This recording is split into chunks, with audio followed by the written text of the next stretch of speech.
Michael Smelser is going to try to run in the Crazy Eights this weekend.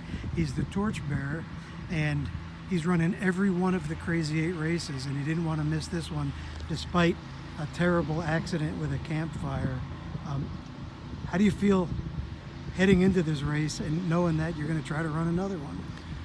Well, when I first heard about it, and when Hank and Natalie asked me to be, the torchbearer, the first thing that came into my mind was, I've got to run it. I've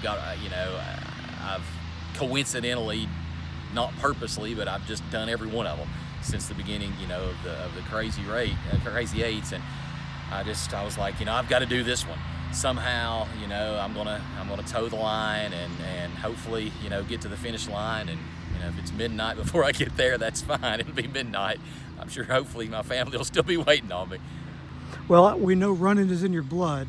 How important is it to you just to be able to run again? Yeah, it's been something that I've just done forever. Even when I was a kid, just taking off and we just take off and run. And even going back to the very first Fun Fest, they had a race up at Bays Mountain.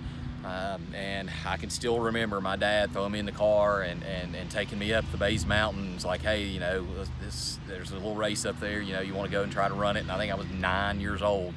And sure enough, it was a tough course, there on the trails of Bays Mountain. But I did it, and then then it turned into kind of like a Fun Fest 5-miler, and I tried to do as many of those as I could. And then Hank and Natalie took it over and with the Crazy Eights, and I mean they've done an incredible job, through all these years. It's kind of one of the Kingsport gems, that between that, and Fun Fest as well. It's just been something that's been so much of my childhood, growing up, being from Kingsport. When the accident happened and you ended up, I believe, burns over 40% of your body, 9 operations, there certainly was a time when you didn't think you were going to ever run again. Is that probably the case? I didn't think I would walk again at first. I didn't even know if quite possibly, my left leg may have to get, there was a lot of concerns there, especially when the doctor said, we're going to have to, this surgery, we're going to have to go even deeper, into your legs and get down to where the tissue is eventually going to be able to handle the grafting of your own skin and to be able to grow back. And that started getting very worrisome. I just put my faith in God and was just like, I kept hearing from all the prayers and all the support back home and the communities everywhere. You just can't give up. You just got to keep pushing. And it's kind of like a race, literally. I mean, you start the race, you've got to finish it.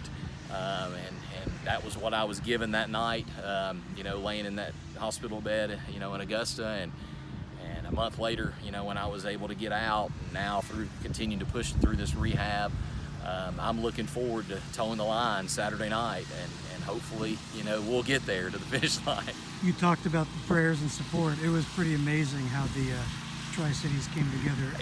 It was overwhelming. I mean, from the soccer community, obviously, to the running community, all around the Tri-Cities, the school systems, people that I didn't even know. When I would come home, or they would send me Facebook messages or prayers of support, or hey, we know you through here, or my kid knows you through here, or you coached against my kid here, and we've just sending so many prayers up for you. We hope for the best, for your family and for you, and to push through it. And here I am, and days away, from running the first race, and looking forward to it.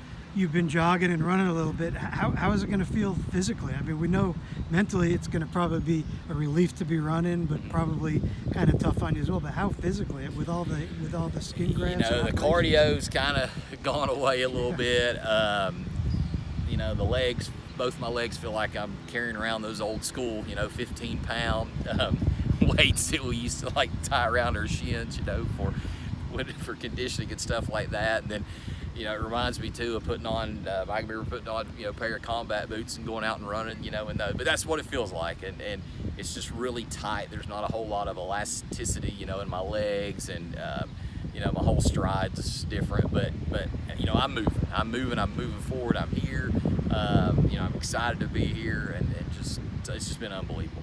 Needless to say, you'll probably have more fans than anybody else at the race Saturday night. Well, I know my family's going to be there, you know, and being from Kingsport, I mean, it just draws out, you know, a huge crowd. It's an incredible family event. What they've done, Hank and Natalie with the Crazy Eights. There's something literally for everybody.